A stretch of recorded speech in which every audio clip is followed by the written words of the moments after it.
So what I want to do this morning is talk to you about 6 ways to meditate.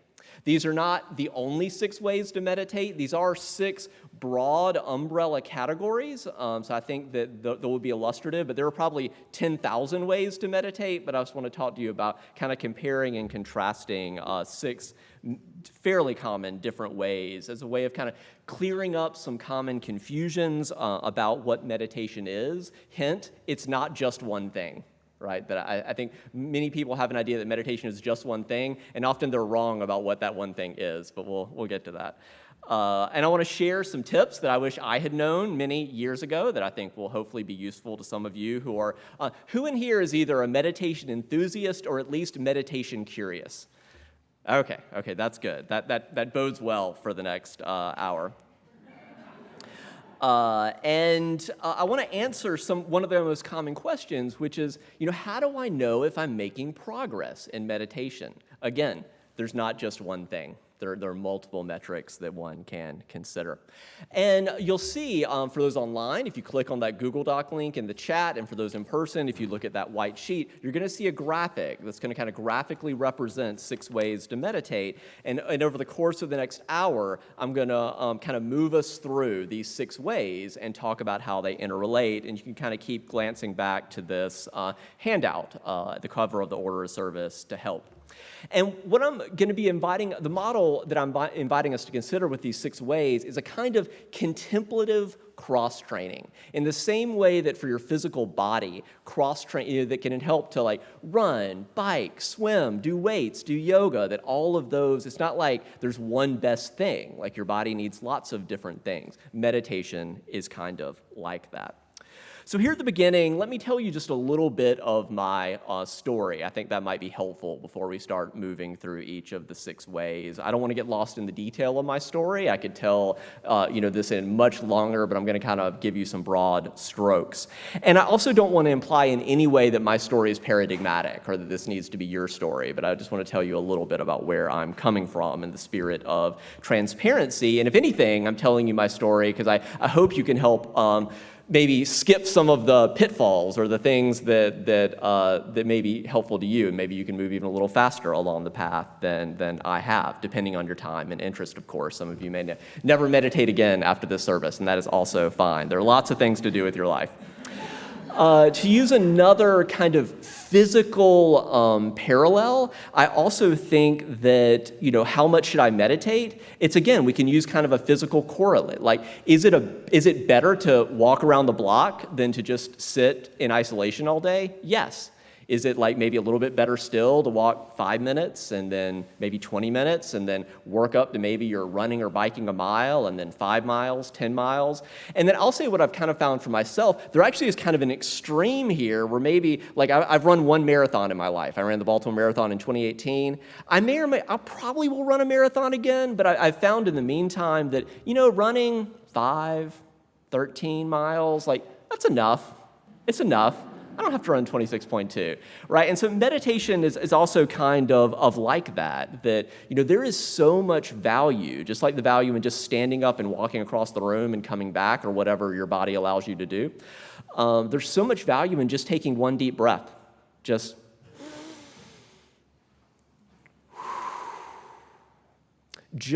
that can be like picking up a remote control and changing the channel in your mind.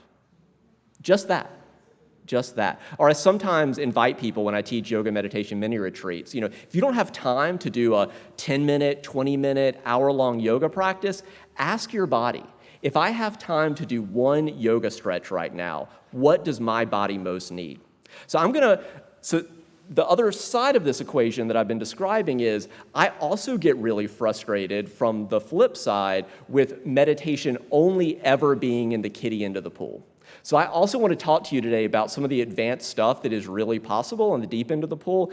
And I want to say that on a really hot day, splashing around in the kiddie pool can also be very refreshing. So it's not an either or, it's really a both and.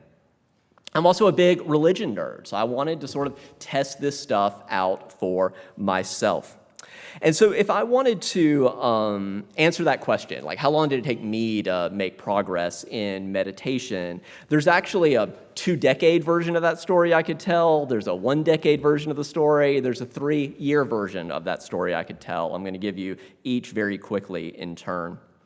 To talk a little bit about the 2-decade version, in the late 1990s, I grew up Southern Baptist, so we didn't meditation, if anything, was demonized. Yoga was like the devil. Like, what are you doing? So in the late 90s, I was in college, and I read, among many books, one of them that stuck with me is William James's The Varieties of Religious Experience. I don't know if any of you have ever read that. Anybody? I see a hand or so. William James was a Harvard psychologist around 1900, wrote this book. And one of the things that really planted a seed for me is he draws a contrast between secondhand religious experiences and firsthand religious experiences. And I've just had that in my mind ever since, because I'd had, for the preceding 2 decades, so much secondhand religion. So many people telling me about what religion is in their opinion, and also reading historical reports or second or third or fourth or fifth-hand accounts of these amazing things that had allegedly happened to people, and some of which maybe did in some form.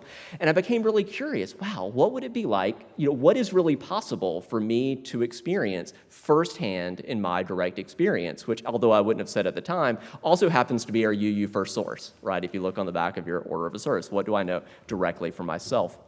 And in the early 2000s, I loved seminary, I loved 3 years of theological education, but I also got curious to kind of go out beyond the curriculum. I started spending weeks at a time at intentional communities and monasteries. So I went to the Abbey of Gethsemane, where Thomas Merton was a monk, to pray with the monks there. I went to Koinonia Farms in Americus, Georgia. I went to Monastery of Christ in the Desert. This incredibly remote. There are times a year you can't even get there. It's 13 miles down this almost impassable road, very isolated. Osage Monastery in Oklahoma, the Desert House of Prayer.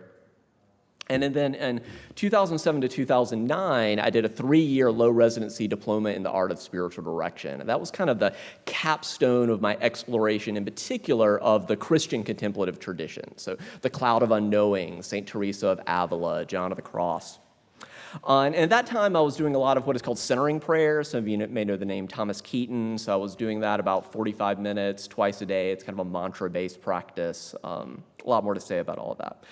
And I could even tell the story longer. I could go back. Some of you grew up in kind of evangelical Christian circles, and there's actually some really meaningful things to me from the sort of daily quiet time. Some of you will know what I'm talking about that we used to do back then, or even retreats. I got a sense from those that still waters run deep. And although there sort of wasn't the capacity to help me and equip me to really do that, I got the sense that there's something to this daily quiet time stuff. There's something to this retreat stuff.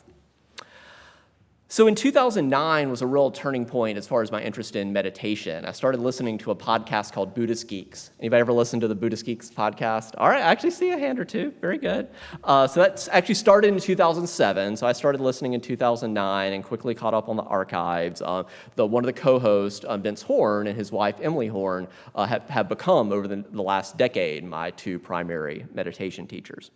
And that book connected me to a book by Daniel Ingram that I'm not necessarily saying you need to go out and read this, but it's a real tome of a book. It's called Mastering the Hardcore Teachings of the Buddha, an unusually hardcore Dharma book.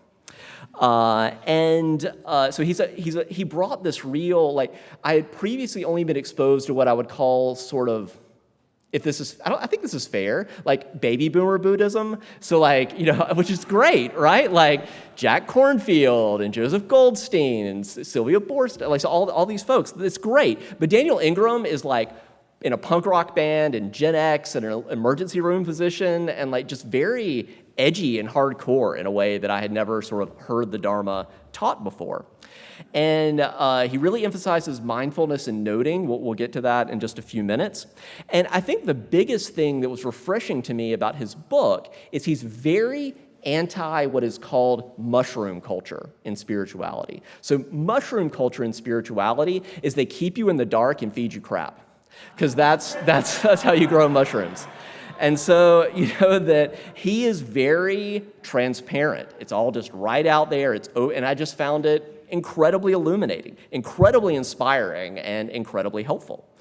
But what I wish I'd had is that he really talks about what worked for him, and I tried to replicate that for many, many years. And I wish I had had this sort of contemplative cross-training model, so that instead of just doing this, like really doing noting all the time, it's what's sometimes called being a one-technique freak.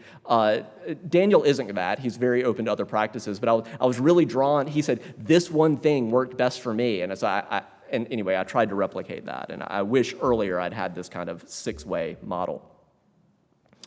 To sort of quickly finish up my story part of this, in 2016, I started going on longer, like 8 or longer day meditation retreats, and that can make a big difference. So there's a reason etymologically there is a relationship between the word meditation and the word medication. And so both because they're sort of salves for the soul and the spirit, but also because, like medication, dosage matters.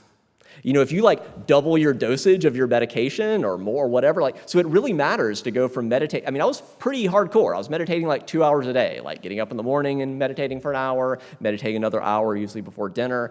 But going from that to meditating like 8 to 10 or more hours a day. Now, the biggest misunderstanding about meditation retreats is people think, oh, you just sit down on your cushion and you meditate for 8 hours straight. That's not how it works. Most meditation retreat, I mean, you can do that if you want, but it's more like meditate for like 30, 45 minutes, maybe an hour, but then do walking meditation and then come back to your cushion. So even if you even develop the capacity to sit for 45 minutes, that is the basic building block of a meditation retreat of however long you want to do. I think on that retreat also I learned a ton about concentration and heartfulness. Like I'd been doing so much mindfulness, and I'll talk about those two in a second. The other thing, I don't want to talk about that right now. I'll talk about it later. So much to say. In summer 2019, I went on my third long retreat, and that was when I really got my first glimpse of, because there have been some frustrations along the way that I know some of you have experienced because I've taught you about your practice, of like, is this even real? Like, does this work? Like, how long is this going to take? And that third meditation retreat, I can't say that it's going to be the case for you, but that was the first time meditation, like, grabbed me. And I had an experience of what's called jhana. Some of you will know that word, Jhana. And it was a very intense, rapturous experience. I've never before, incredibly pleasurable, and an experience that I've never had previously to that, of I really could sit on this cushion forever, like just completely in the moment, completely enraptured, completely. And that's again something that another related thing that I often tell people is that trying to get jhana is the number one thing that will keep you from getting jhana. Like you just have to be open to what is happening in your experience and allowing it to unfold, because grasping, I really want this to happen, like that creates the opposite condition of what allows these things to, and I'll again say more about all of that. But that was my first real experience of like, oh, this is real. Like this is actually happening to me in my direct firsthand experience. This is really neat. So I would say the next year, around fall 2019, was another major turning point. And I'm not, again, saying this will be catalytic for you. It just happened to be what I was doing at the time, was a course by, some of you know the Sounds True. Tammy Simon has a company called Sounds True, puts out a ton of meditation stuff. I don't know if this is totally fair. Sorry, Tammy, if you're listening. I'm sure she is not. I find that stuff, like, about a third of what Sounds True puts out, I find to be some of the best stuff I've found anywhere. A third of it I find to be pretty good, and a third of it I kind of find to be, I don't know, this smells like BS. Like, so your mileage may vary on various things, you know.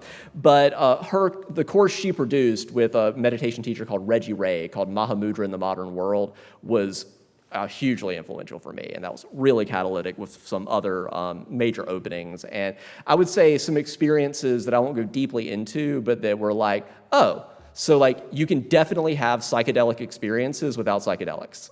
You can definitely have psychedelic experiences on meditation. And if I had to describe the shift, and I'm about to move into the 6 ways to meditate, if I look back to kind of the beginning of this journey where I started in college, I took a course called Japanese philosophy. It was an absolutely fascinating course. And back then, as like a 20-year-old, I remember reading about this Buddhist concept of non-self. And I remember thinking as a 20-year-old, this is the most self-evident BS. Clearly I have a self, And now I would say that after some of these, in the last few years, it's become self-evident or just evident on the face of myself that myself is a construction. It is almost a figure ground shift. So it's just been interesting to kind of look back. I guess another way of saying it is that it's become eminently clear to me that things that I used to think were nouns and solid objects, like myself, are actually verbs. And they're actually, do you know the story where it's like it's turtles all the way down? I've come to see it's process and relationship all the way down. One of those sayings of the Buddha that you read in the early Buddhist suttas sometimes, they'll be like, the Buddha said this, and 20 people instantly become enlightened, so listen up, maybe it'll happen to you right now. One of those sayings is that the Buddha would say, and it'd be like, people just woke up. It's that everything that has the nature to arise has the nature to pass away. That's just deeply a part of the Dharma. Everything that has the nature to arise has the nature to pass away. It is process and relationship all the way down. Everything's a verb, nothing's a noun. Chogyam Trungpa Rinpoche, who brought Tibetan Buddhism to the West, he used to say it this way: the bad news is that we're in free fall and you don't have a parachute. That's the bad news. The good news is there's no ground. That's what we're talking about. It's just process and relationship and flow, and everything that has the nature to arise has the nature to pass away. We are all in free fall. We do not have a parachute, but there is no ground. So, what you're being opening to is relaxing into that groundlessness and becoming more, copacetic with it, with the reality of how things are. So I began a formal teacher training with Vince and Emily in January of 2001. I'll complete that, I'm pretty sure I will, in December of this year. Emily did her training. I could talk a lot about lineage. I'll talk about that just very briefly. Emily did her teacher training through Spirit Rock, which was founded by Jack Kornfield. Vince is also authorized to teach through Trudy Goodman, incidentally married to Jack Kornfield, the leading teacher at Inside LA. He's also authorized to teach in the pragmatic Dharma tradition of Kenneth Folk. So I'm not planning to hang up a shingle as a meditation teacher, but it is something I'm interested in doing on the side. I very much like my much more stable job here with benefits and health insurance and retirement, as much as I also enjoy teaching the Dharma. Okay, that's a little bit of my story and a little bit of where I'm coming from, though there's, of course, more to say about all of that. So let's move to this handout. So if you're online, there should be a link in the chat to this order of service, or if you're here, I want to start in the upper left-hand corner with that single dot. That represents the first of our 6 ways to meditate, concentration. So when you're practicing concentration, you're trying to get that single dot. You're trying to, I think a better way of translating the ancient word for concentration is probably this. This comes from a guy named Lee Brasington that wrote a brilliant book called Right Concentration. He said it's indistractability. That's what we're trying to develop, indistractability. Because I would say the number one thing that a lot of folks misunderstand about concentration is that they think that if they have a thought, then they've lost their concentration. That's not necessarily the case. Let me let you in on something. Jack Kornfield says this all the time. Our brains secrete thoughts like our saliva glands secrete saliva. It's just how they roll, right? And so the question is not, are you concentrating on something, but has your brain drifted off? Like, it's one thing in the periphery of your brain to have something come up and pass away. It's another thing if you've totally lost focus on your concentration object and you're shopping at Costco, or you're lost in that conflict you had with your kid or your coworker or your parent or whatever. Does that difference make sense? So have you gotten distracted or not? Are you still on your focal object, or have you totally lost track? And the other thing, I guess concentration can be very stabilizing is another piece of this. And we're going to get to mindfulness in a second. And here's the thing I think a lot of people don't appreciate. Mindfulness can be very destabilizing. And if you get really destabilized from mindfulness, do some concentration. Do some heartfulness. That's part of how these cross-training things can benefit each other. And another thing I wish I'd known, if you start to do a whole lot of concentration, that really scared me at first, I had to go talk to a teacher about it, is that your breath can become so incredibly light as you just sit there in stillness that you can, I've sort of got scared the first time this happened to me. I'm like, am I still breathing? Because breath was actually still moving technically, biologically, in and out, but it had become so soft. So light. So just a heads up, that can happen to you. You don't have to be afraid. If you actually weren't breathing, you would pass out and fall over, right? And another important thing for me, the breath has been a very helpful concentration object. But there's a significant minority of folks that when they focus on their breath as a concentration object, it triggers kind of a PTSD or kind of panic attack reaction. So people ask, well, what do I do? Does that mean I can't do concentration objects? There are many other options. The classical name for this is called a kasina. Kasina. And so you can, and they're often elemental in nature. So you can do like a fire kasina. A classical example would be focusing on a candle, using that as your concentration object. Focusing on the wind. So maybe you use a wind chime, or maybe you use just tree blowing in the wind as your concentration object. Or earth, some kind of sculpture or something like that. Or water. Use a bowl of water as a concentration object. So there definitely are options. Another piece that I wish I had known is the sort of connection to the other six, so that when people start doing concentration practice, they often beat themselves up. I would sometimes do that. You're so stupid, you just got lost in distraction or whatever. And I began to notice, what are you practicing? Because that's actually an invitation to bring in some heartfulness that we're going to get into later. Like, do you want to practice being harsh on yourself, or do you want to practice? And let me say, this is actually the even better way of framing it, is going over to mindfulness, where we'll shift fully in a second. If you are doing a concentration practice and you notice that you have gotten distracted, that's actually something to celebrate, because it's a moment of mindfulness. You've become mindful of your distraction, whereas previously you were not mindful, you were mindless, right? You were mindlessly lost in a daydream or the problems of the past or the future. So that is actually something to celebrate. Yes, I got, and so you can think of it this way, to use another physical analogy. Every time you notice you've gotten distracted, it's like doing a rep with a barbell. You just did a mindfulness rep, right? You just strengthened that mindfulness, one little incremental bit. And Thomas Keating, kind of going back to centering prayer briefly, he used to say, if you notice you've become distracted, return to your concentration object with the softness and the compassion of a feather touching a cotton ball. That's kind of what we want to cultivate within ourselves. So to begin to shift to, I guess the other kind of piece I would bring to this too, that before I move on to mindfulness, that I think a lot of folks miss, is that they meditate for the first time in the way that if someone went into the gym on day one and expected to bench press their body weight. That's not going to go well, right? If you go, unless you're like a construction worker as your vocation, right? Then maybe you can bench press your body weight on the first day of the gym. But like with meditation, you have to build it up, right? You got to start with the 5-pound weights before you can get to the 10-pound weights, before you can get, so it does take some time to build up your capacity. And why don't let's just do about a 3-minute meditation right now. I want to do, before we move into mindfulness, I just want to settle us in a little bit. So we usually meditate for about a minute. We're going to do 3 minutes. And in this meditation, I just want to invite you to do a simple breath counting technique. So every time you breathe in, count 1.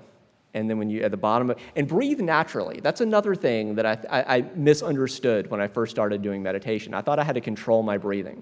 Your body, trust that your body knows how to breathe itself. I promise that it does. So just let your breathe be naturally, and just when you breathe in, 1, and the reason it's good to count 1 on your inhale is that our natural conception of a complete cycle is breathing in and breathing out. And if you count 1 at the bottom of your exhale, that sets you up a little more to be like 1, and I'm back at Costco. Or I'm thinking about what I'm going to watch on Netflix tonight, right? So, but if you count 1 at the top of your inhale, then you're naturally going to, it makes it one little bit easier to stay on your concentration object. So at the top of your inhale, 1 and out.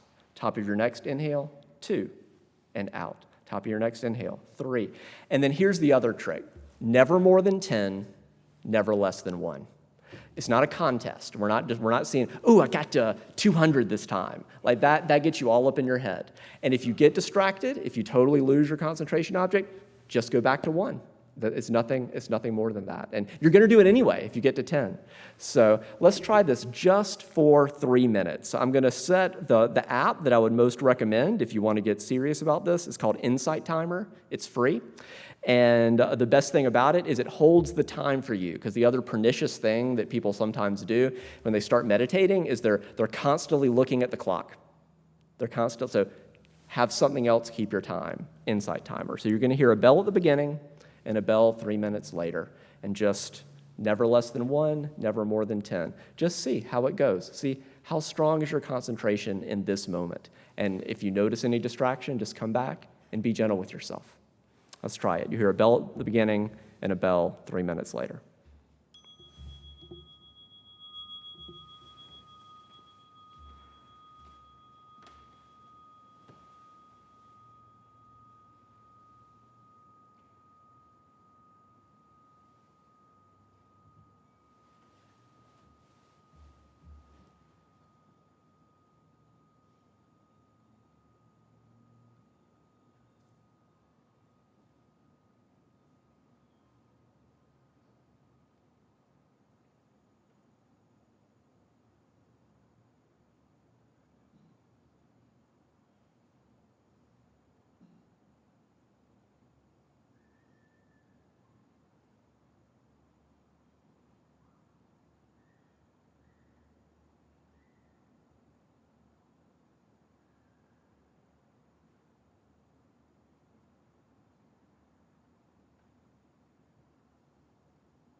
So concentration is one way to meditate, and there's a whole lot more to say about concentration. And there's a saying that, Dharma gates are endless, and concentration is just one, but it can be, it is one way in, and one among many possible ways to sort of shift from a more novice meditator to a more advanced meditator is really developing the capacity for like 45 minutes to keep stay indistractable on your concentration object. And it really is possible. You just have to keep doing those reps.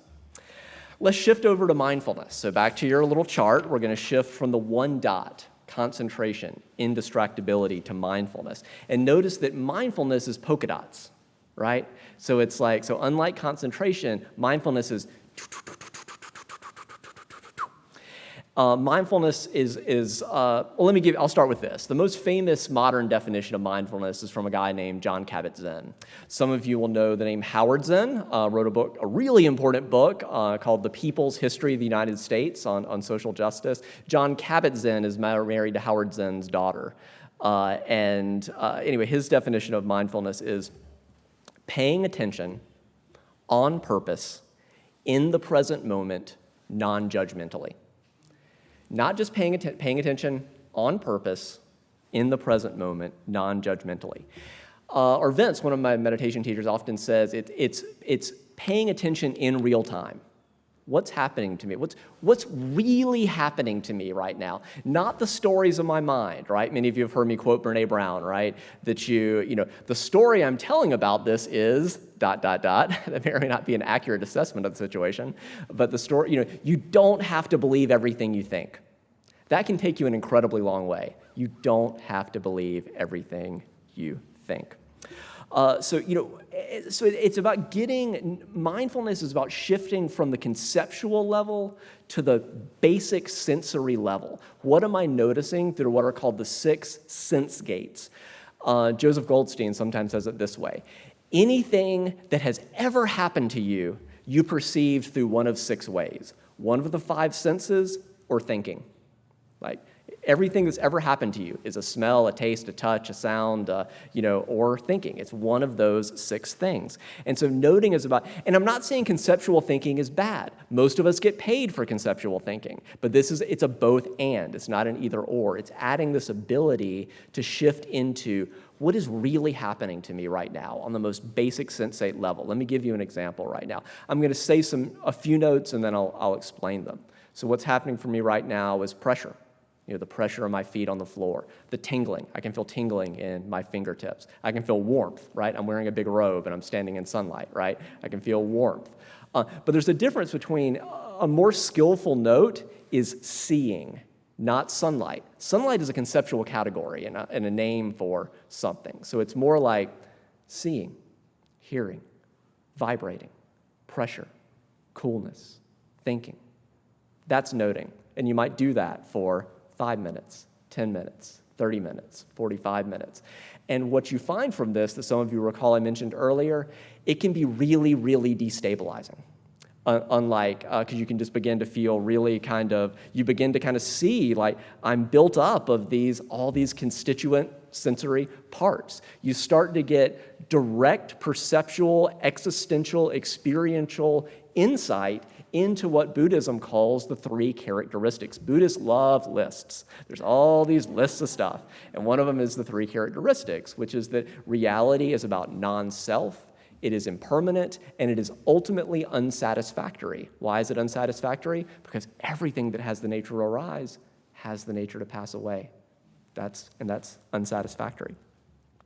So I think if you were to talk about how do you know you're making progress in mindfulness, it's at least 2 things. And we could talk about this whole other thing. Like, with concentration, we could talk, there's some really fascinating Tibetan maps about, and if you want to look into that, Chuladasa has a great book called The Mind Illuminated, if you want to see that. With mindfulness, we could look at the classical 6 stages or 16 stages, depending on which map you want to use, of the progressive insight. But basically, I think early on, you can look at, am I having greater sensory clarity? Greater clarity about each of these little notes? And am I having a sort of basic ability to have increasing what Joseph Goldstein calls NPMs, notes per minute? Can you really increasingly pretty rapid fire these things? Like really have this, like the reason mindfulness has all these dots, there is always so much happening with us. Right now, in real time, notice what's happening with you, right? Like just on the basic sensate level. I mean, I can just feel heat and seeing and tingling and pressure and thinking. Like it's all happening, like right now, all the time. So you begin to get this sense of like the ability to deconstruct yourself. It's not that the self isn't real, it's that it's a construction. And I don't have time to go super deep into that, but another of Joseph Goldstein's teachers used to tell him, your problem is not that you're not real, it's that you think you're really real. And you're just another thing that's going to arise and pass away, like everything else. So if I had to give you one tip about mindfulness, it would be this. This comes from Kenneth Folk. Especially early on, like I was doing kind of just free form, one word noting, often ending in ing, which can be helpful to kind of give you that sense of the kind of participle form that it's, for the grammar nerds out there, that it's, this is kind of, again, happening. Just put the phrase there is in front of everything. There is blank. And I'll just give you one example. Think about the difference between saying, I am anxious, and there is anxiety. That can be to me, it was a revelation. It takes something, instead of identifying with this as a one-to-one correlation, like just saying, I am sad versus, oh, there's sadness, right? To me, it makes it workable.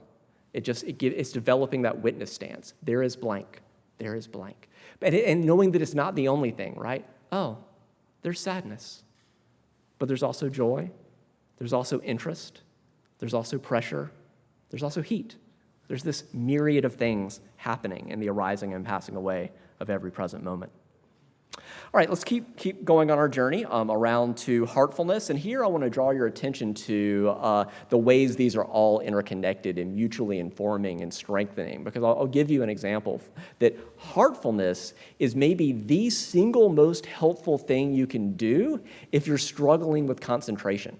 If you sit down to meditate with this intention to concentrate and you're just all worked up, like you just heard what happened to Salman Rushdie, and it's all these terrible things in the world, and you just can't concentrate. One of the most helpful things you can do is what I'm about to talk about.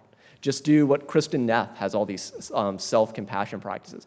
You can try this with me right now. Just put one hand on heart center and one hand on your gut, and just say, this is hard. Whew. This is hard. This is a moment of suffering and pain and unsatisfactoriness. Just naming that. And then naming that this is not unique to you, right? That being human is hard. And then setting the gentle intention to the greatest extent that is possible for you in this moment. May I be kind to myself in this moment. May I offer myself loving kindness. May I wish for myself peace and ease and joy. And just spending even just a few moments doing that, you may find that, now I'm ready to concentrate. Now I'm ready to follow my breath in a more peaceful and easeful way. So this contemplative cross-training, these really do mutually inform and strengthen one another. I want to very quickly walk you through the 4 classic ways of practicing heartfulness in the Buddhist tradition. And this is really about a journey. It's that 18-inch journey that can be very short, but all important, and that some people never do. The 18-inch journey from your head down to your heart. That's what heartfulness is about. The most well-known is metta. And not metta like in Greek, not metta like metaphysics, like beyond, metta like Pali, the ancient Indian language of the Hindu subcontinent, metta, M-E-T-T-A, loving kindness or loving friendliness. And here I just want to briefly bring in Buddhist psychology, has this fascinating conception about far enemies and near enemies that can really help illustrate and help us understand what this means. So the far enemy of loving kindness is hate, or ill will. That's the far enemy, the opposite. But the near enemy is actually attachment and greed. The difference between loving kindness to someone and like, what was that? Was it Animaniacs? The whole like, I want to love you and squeeze you and make you my very own. You know, there's a fine line between hugging someone in a way that feels consensual and good to them and holding someone down so they can't get away, right? Like, so that's the difference between the loving kindness and the near enemy, attachment and greed. And I'll give you just one story about this. I'd been doing a ton of heartfulness practices, may I be filled with loving kindness, may I be peaceful and at ease, and then may you, and then may we, and may all sentient beings. I was walking my dog after having done that a lot, and I won't get lost in this story, but this woman, my dog used the bathroom in this person's yard, and this woman approached me and said, is that your yard? And I said, is it your yard? I was pretty sure it wasn't, because this is like a few blocks from my house. And she's like, no. And she's like, you shouldn't let your dog use the bathroom. She had just urinated, by the way. And I said, okay, I hear that. And she just kept accosting me. And I found myself just saying, may you be filled with loving kindness. May you be peaceful and at ease. And I'm going to walk the other way.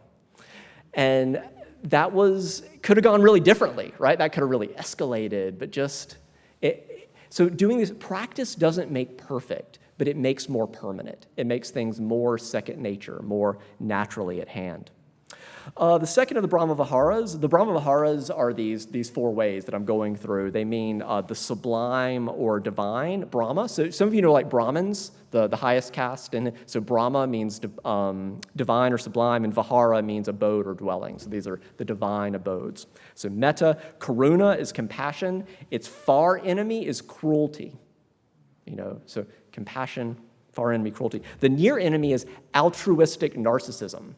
Doing stuff because you want to be noticed doing it, right? So, and that's not to say that like you should get all like up in your head about this. Like, am I visiting this person in the hospital because it makes me feel good? Like my CPE, clinical pastoral education, my supervisor used to say, whatever gets you to visit like the bedside of sick people, like she's like, it's fine. But it's the wanting to be seen doing it. That's the sort of thing you want to be aware of. Not the, if you get joy from like visiting someone who's sick or lonely, that's good. That's a good thing. That's fine.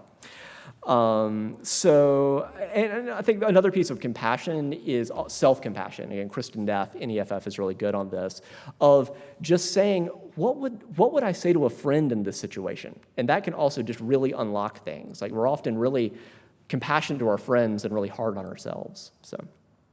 The third of the Brahmaviharas is mudita, or empathetic joy. And this is the number one thing that has like changed my relationship to social media over the last few years. Some of you have heard me talk about this before. And it is joy at other people's joy. So the opposite of the far enemy of empathetic joy is jealousy, or what the Germans call Schadenfreude, right? Schadenfreude literally means harm joy at seeing other people harmed. The near enemy is grasping out of insufficiency or lack. But empathetic joy to me on social media, if I find jealousy coming up, I don't manufacture joy. That's the biggest confusion people have here is they think, I've got to make myself joyful that this other person's joyful. No, it is just about opening your heart and allowing their joy to flow into you. And the way that sometimes people best understand this, have you ever walked beside or come upon a people that were grieving? You had no relationship to them, but you still felt their grief flowing into you. This is the same thing. It's just with joy. Just opening yourself. You see somebody, they're off, they're doing some fun thing, just allowing their joy into you. You don't have to manufacture it. You just have to open your heart to it instead of keeping your little closed heart and saying, and hatred and jealousy, and none of which is going to change them, right? That's not going to make, do you know that whole resentment is like drinking poison and wishing the other person died, right? Like it's not helpful. The final one is equanimity. The far enemy is greed or resentment, and the near enemy is indifference or apathy. Equanimity is not indifference. It is not apathy. It is a balancedness. Brene Brown and Joan Halifax have combined into a definition of equanimity that they say that equanimity is about strong back, soft front, and wild heart. Strong back, whatever's coming. You're not just a pushover, but not armoring up, right? That's what Brene Brown says. Like, don't armor up. It's not worth it. Just let that criticism that's not worthy of you fall to the wayside, right? It's not worth armoring up your heart. Strong back, soft front, and wild heart that is open to all the unexpected things that can come our way in this life.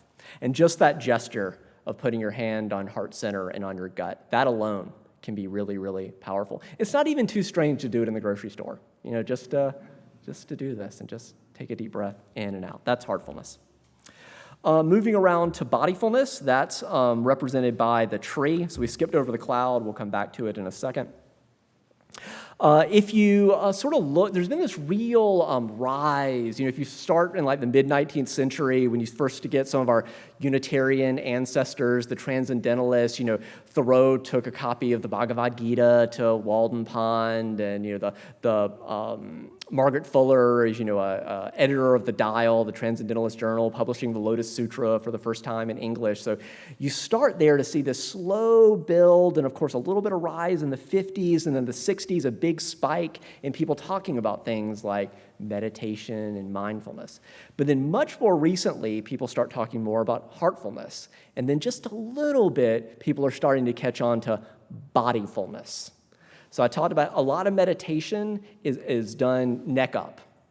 And then sort of you start to get a little more advanced. Some people start with heartfulness. That's an excellent way to start. Some people once asked Jack Kornfield, because the classical way of kind of doing, at least in the Theravadan tradition, is sort of getting really stabilized through concentration and then bringing in mindfulness. It's kind of the classic steps. But they asked him, can heartfulness wake you up? And Kornfield said, if love can't wake you up, I don't know what can. So it's like, of course, heartfulness is a profound Dharma gate. But people are also kind of waking up into the importance of bodyfulness. And just like in some parts of the Christian tradition, some parts of the Buddhist tradition have been really anti-body. But it can be really profound. And I'll say one thing I wish I'd known earlier on is that there are 4 equally valid ways of doing pretty much any form of meditation. Sitting is all that most people know. And also sitting in a chair is also fine. You don't have to be on a meditation cushion. The thing about a meditation cushion is that if you're falling asleep, you kind of start to fall over, whereas a chair can sometimes be a little too supportive. But if that's what your body needs, it's fine. But in addition to sitting, standing is an equally, and that's something I do sometimes. If I am sleepy meditating, I just stand up. I don't interrupt the meditation. I just stand up for maybe a minute or 5 minutes. So sitting, standing, walking. I do running meditation. That's kind of a variation on walking. So I just leave my phone at home and just go. I call it just running, right? Like just sitting, just running. And the other one that's least well known is kind of in the Buddhist. It's more well known in yoga. Is lying down. Can be a really powerful way of meditating. And Reggie Ray often has you do it, put a bolster under a pillow under your knees, because that flattens your back. But it's basically Shavasana. If you've been at the very end of a yoga practice, you do Shavasana, corpse pose. And that can be a really, really, the biggest thing that happens to people is they fall asleep, of course. And I sometimes tell people, stage 0 of a meditation practice is getting enough sleep. Because if you're continuing to, that may be the begin. Though the flip side of that is sometimes actually doing some meditation practice can help you get to sleep. So it is another of those kind of chicken and egg situations. Another thing I kind of wish I'd known is that relaxing your body, just like with relaxing your expectations, is incredibly key to sort of making progress on the meditation path. Relaxing your body and relaxing your expectations. Opening yourself up, not to what you think this meditation should be like, but opening yourself up just to what it is like. After your meditation is the time to get analytical and think about, is that what should have happened, or what just happened, or whatever? But during your meditation, you will get a lot further if you just let go, It's that whole trust, let go, and float. Like just kind of let the practice do you. And if you're interested in getting to know more about bodyfulness, I really love Reggie Ray's stuff on Dharma Ocean. And you can, lots of free guided meditations there. So let me just say a little bit about awareness. Awareness is a kind of skipping to the end practice. And some people have, there's a saying that awakening experiences, so awakening is a much more skillful translation than enlightenment. Enlightenment is a confusing word. A much better translation of that word, Buddha means awakened one, right? It's just like Christ isn't Jesus' last name, Buddha isn't Buddha's name. His name is Siddhartha Gautama, and he got a title called Buddha, awakened one. So it's about having an awakening experience. And that some people, there's a saying that awakening experiences are accidents, and meditation makes you accident prone. And so some people stumble backward into these experiences. As children, during childbirth, people have awakening, like various near-death experience, various different things. People have these, but awareness experiences are trying to just go there.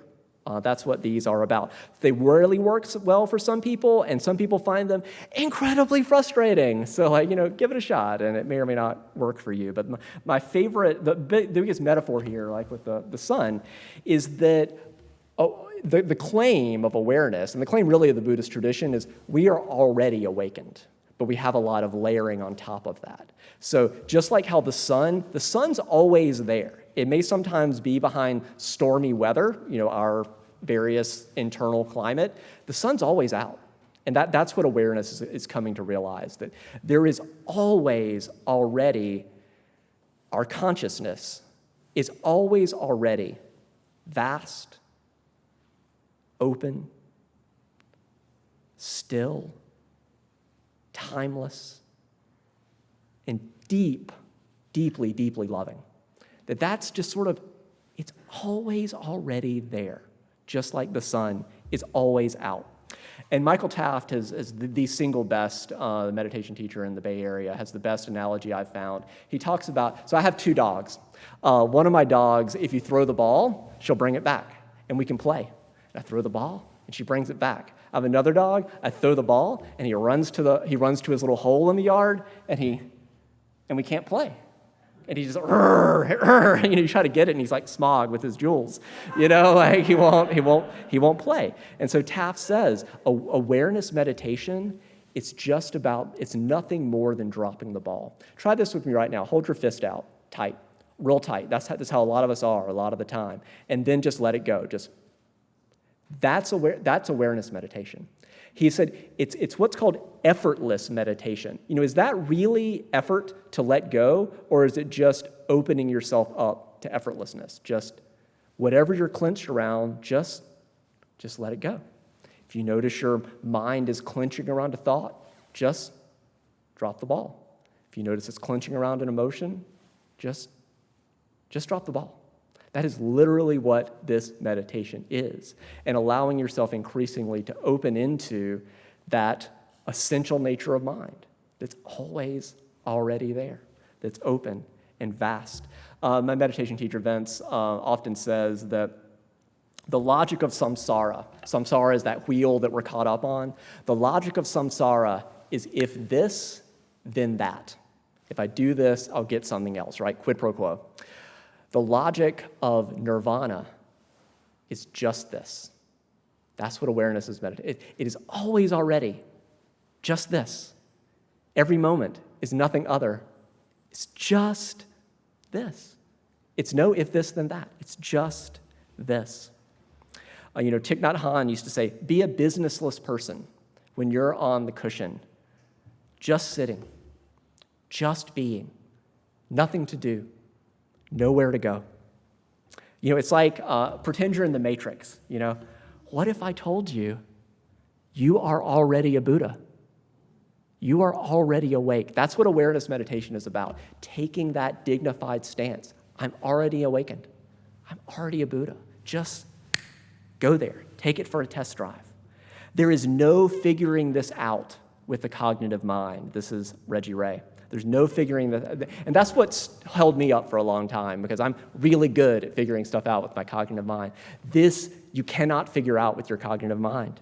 There is no academic degree to achieve. There is no efforting your way there. There is no striving your way there. Just drop the ball. Releasing, relaxing, letting go.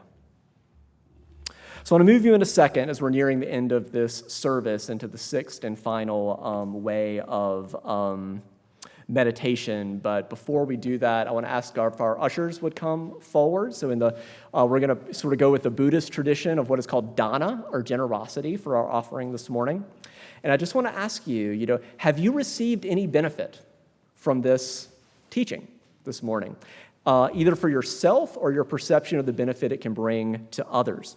Or just what generosity are you feeling to either make a donation right now if you're here in the sanctuary, or I know some of you have already signed up for ongoing donations, or if you're online, you can go to the Give link on our website, frederickuu.org, and sign up for a one-time or recurring donation. So as I go through this last piece of inquiry, the ushers will pass the offering baskets. Give as you feel led.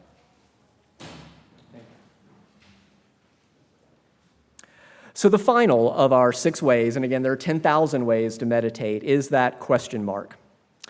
And inquiry is a practice of using short questions. And you just meditate in whatever position your body wants to be in, and you just drop these questions periodically into your consciousness, and then give it a little space, give it a little silence.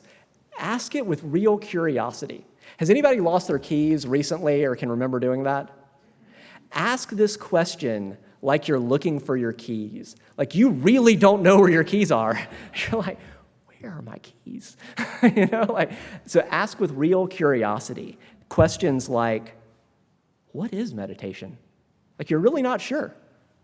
What is it? Who am I? That's a real classical one, like Ramana Maharshi, right? Who am I, really? On the other side of my stories, right now in this, who am I? Who are you?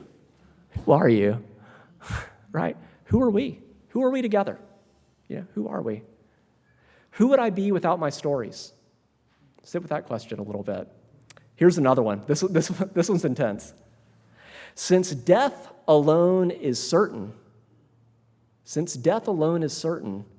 the time of death uncertain, what should I do? Sit with that question for a while. Since death alone, I got news for you. None of us are getting out of this alive. Since death alone is certain, and the time of death uncertain, what should I do? Or simpler, what is mine to do? What is mine to do? What's mine not to do? What wants to emerge? A classic example, I think this is also Ramana Maharshi, of an inquiry practice is you do these like imagine you're poking at a fire with a stick, or even stirring hot ashes with a stick. That's what what's going to happen to that stick eventually? It's going to be consumed by the fire, right? That's what tends to happen. You're stirring the ashes, you're asking the question, and then eventually it opens up.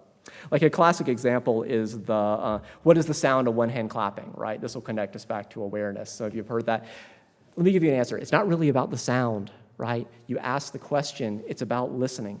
It's about listening for something you will never hear. It's really about the listening, right? And that's the way inquiry can open you into awareness. So I will say thank you to the ushers. Thank you for your generosity to all who gave. If you want to learn more about this, I think this is at the very bottom I know it is because it's right here. At the very bottom of this handout, you'll see the graphic comes from Buddhist Geeks. You can click on that link if you want to learn more about this graphic.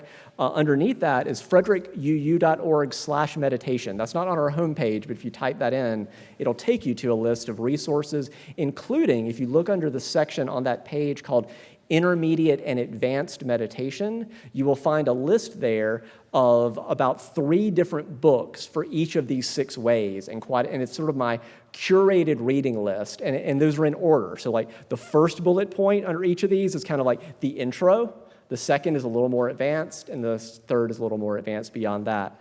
And if you want more beyond that, just email me. I will be teaching a 6-week meditation class, probably starting in late October, early November. For now, let me say this. Whatever goodness our practice has brought, may we dedicate it to all those who suffer. Whatever insight or joy we have found this morning, may we willingly share it with all beings, generously. Whatever merit our practice has generated, may it be multiplied for the happiness and the welfare of all sentient beings.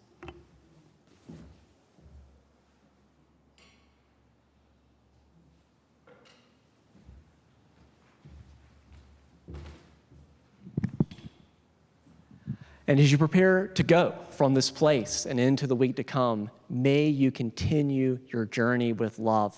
And now you've got all those heartfulness practices to cultivate, right? To continue your journey with loving kindness, with compassion, with equanimity, with empathetic joy. May you continue your journey with love. May you care for one another. May you care for yourself. May you care for this one earth.